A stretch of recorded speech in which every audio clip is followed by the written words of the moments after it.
des franchises douanières et des exemptions de taxes et d'impôts octroyées aux nantis d'Haïti. Pour comprendre comment les hommes d'affaires haïtiens sont méchants et inconscients, il faut questionner les pactes secrets passés entre ces messieurs et dames et les responsables de l'État haïtien concernant les franchises douanières et les exemptions de taxes et d'impôts durant ces 30 dernières années. Au premier trimestre de l'année 2012, les départements du commerce et du Trésor américains ont publié un rapport d'enquête sur les citoyens américains résidant en Haïti et qui sont dans les affaires. L'enquête a révélé que les citoyens américains en Haïti bénéficient de franchises douanières s'élevant à $1 milliard l'an et d'un montant de $1,4 milliard sur les exemptions sur les autres taxes et impôts sur le revenu. L'État haïtien a un manque à gagner de $2,4 milliards par an en octroyant des privilèges à la classe des nantis. Il faut rappeler à tous que $2,4 milliards équivalent au budget de la République d'Haïti. Voilà pourquoi à partir de 2014, le département d'État américain a décidé de réduire les aides octroyées à Haïti et de couper certaines subventions. Les États-Unis d'Amérique jugent que l'État haïtien devrait faire un meilleur travail de collection de taxes et d'impôts. Depuis 2016,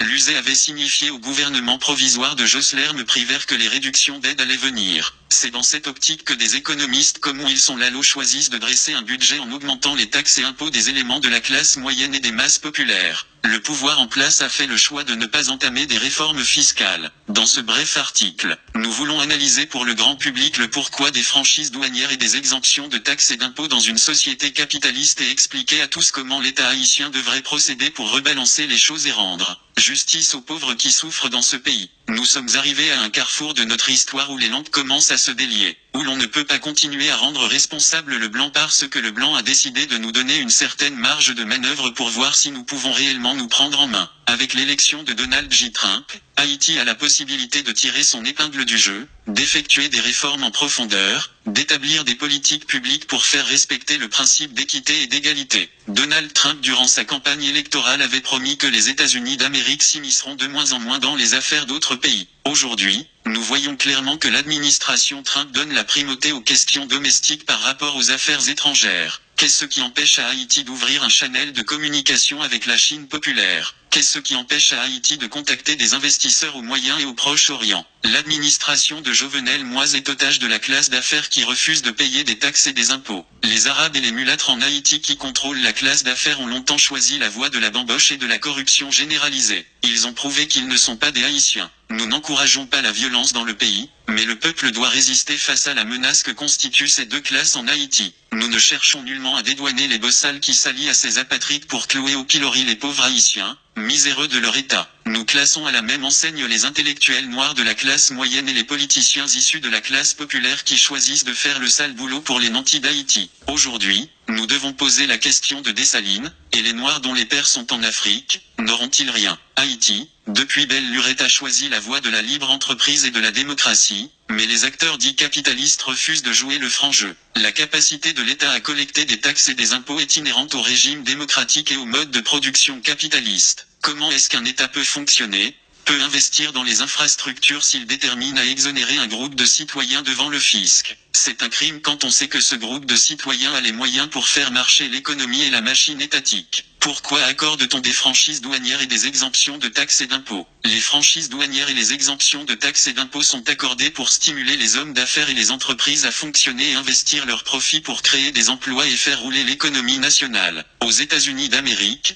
les entrepreneurs bénéficient de ces exemptions parce qu'ils investissent leurs profits à créer des emplois pour les éléments de la classe moyenne et le peuple en général. Il y a des mécanismes mis en place pour déterminer si un entrepreneur investit ou non ou s'il mérite de recevoir les exemptions en franchise douanière, sur les taxes et les impôts à payer. Que se passe-t-il en Haïti? La plupart des hommes d'affaires en Haïti sont citoyens américains. Nombreux sont issus du Moyen-Orient. Leurs profits sont entreposés dans des banques américaines, européennes, libanaises, syriennes et israéliennes. Ils n'investissent rien en Haïti. Pourquoi depuis plus de 30 ans l'État haïtien continue avec cette pratique d'exonération? Les dirigeants politiques sont élus et nommés par la classe des affaires. En contrepartie, ces derniers offrent des avantages juteux à cette classe qui n'a pas les intérêts de la nation haïtienne. haïtienne à cœur. Nous sommes arrivés à un carrefour où nous réalisons que le populisme de droite et de gauche sont des manœuvres entreprises par les élites pour zombifier le peuple. Qu'est-ce que la gauche a foutu depuis 1986 en Haïti? Il y a une tendance à considérer les hommes d'affaires en Haïti comme de vulgaires imbéciles qui n'ont ni lecture ni écriture. C'est une fausse idée entretenue par les nantis mêmes. La plupart de ces hommes d'affaires sont très instruits et ont fait leurs études dans les meilleures universités au monde. Ils comprennent bien le fonctionnement d'une société capitaliste. C'est en connaissance de cause qu'ils choisissent de faire mal à Haïti, aux miséreux et aux appauvris haïtiens. En affaiblissant l'État, ils font d'une pierre deux coups. Ils bénéficient des largesses des dirigeants incompétents et inconscients et ils rendent impossible toute tentative de soulèvement et de changement du peuple haïtien. Ils encouragent de faux conflits dans le pays, ils arment des bandits un peu partout pour semer le trouble. Dans tout pays sérieux,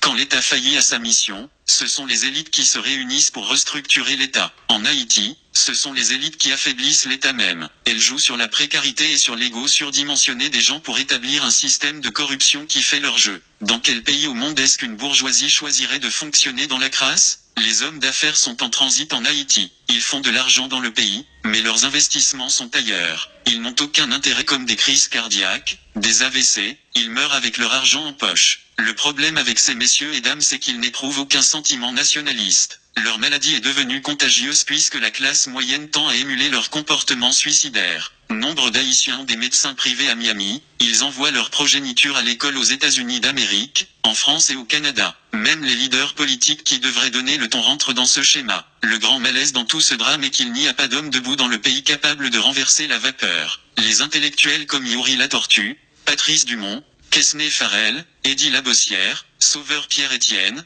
Georges Michel, etc. qui auraient pu dénoncer ces manœuvres sont relégués au banc des lâches et des opportunistes. Ils profitent eux aussi du système. Qu'est-ce qui explique qu'un intellectuel comme Quesnay Farel choisit de ne pas produire des livres pour expliquer les jeunes pourquoi Haïti est pauvre? C'est bien de parler à la radio, mais le devoir d'un intellectuel est avant tout d'écrire pour la postérité, de faire comprendre et d'aider ceux qui peuvent lutter à appréhender le réel. Il y a des dizaines de milliers d'intellectuels haïtiens qu'on aurait pu mettre en cause et blâmer, mais on cite ces noms parce qu'ils sont plus en vue. Comment va-t-on et peut-on sortir de ce carcan? La pensée critique c'est ce qui fait défaut à Haïti, à sa jeunesse et aux militants qui sont prêts à faire le sacrifice ultime. Voilà pourquoi aujourd'hui nous voulons finir avec le palme-épale et nous encourageons ceux qui ont la lumière de la connaissance et du savoir-faire explicite à partager leurs expériences. Nous ne voulons blâmer personne. Nous donnons à tout un chacun la chance de faire peau neuve. Il y a une excuse que certains intellectuels noirs de la classe brandissent à chaque fois qu'un élément de la diaspora les met en cause. Ils disent qu'ils ont choisi de rester en Haïti, malgré tout et que nous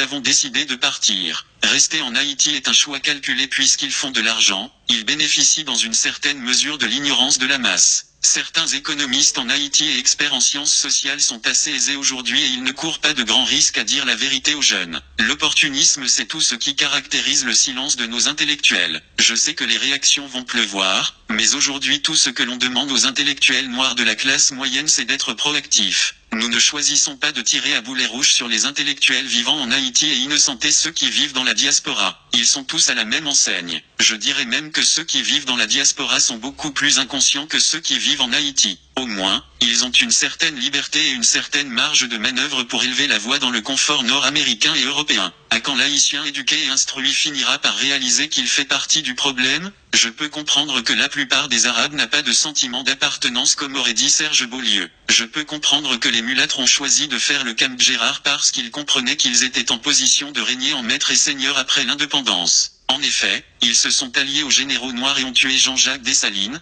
le fondateur de la nation haïtienne 211 après l'assassinat de l'empereur Dessalines. Que peut-on espérer? Nous ne cesserons de le répéter, l'ennemi numéro 1 de la République d'Haïti est l'ignorance, la violence, la peur, la médiocrité, l'égoïsme, la méchanceté, la haine et l'opportunisme. Aujourd'hui, les éléments de la classe des bossals sont aussi coupables que les arabes et les mulâtres qui constituent la classe des nantis. Nous devons avoir le courage de dire que nous sommes les Aignais. Nul besoin de pointeur X ou Y du doigt. Nous sommes tous coupables et responsables de la misère et de la paupérisation de plus de 9 millions d'Haïtiens. Qu'est-ce que nous allons faire pour dénouer ce nœud gordien? Je ne prétends pas avoir toutes les réponses, Mais au moins j'agite les questions et je cherche à comprendre. Le président du Sénat Yuri Latortue gagnerait en estime s'il cherchait à savoir à combien s'élève le montant actuel des franchises douanières et des exemptions de taxes et d'impôts octroyées à la classe des nantis. Le secrétaire d'État aux Finances Ronald Décembre devrait bien avoir ces chiffres prêts à partager avec les parlementaires qui disent représenter le peuple. Les économistes et les analystes politiques doivent poser des questions.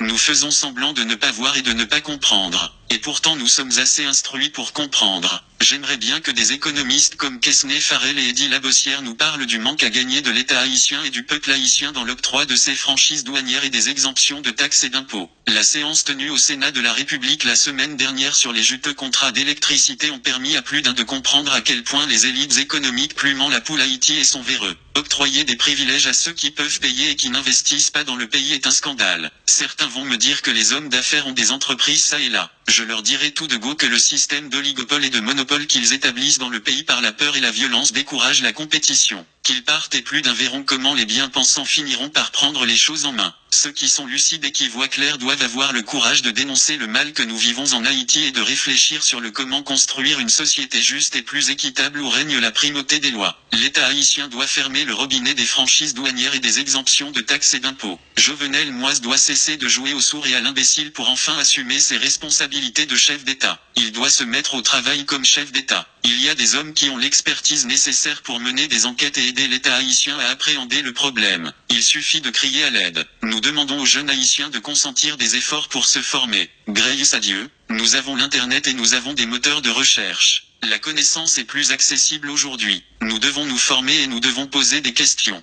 La justice élève une nation, la connaissance et l'amour véritable libèrent. Que Dieu aide les Haïtiens à se débarrasser des turiféraires qui les tiennent attachés à la misère et à la crasse.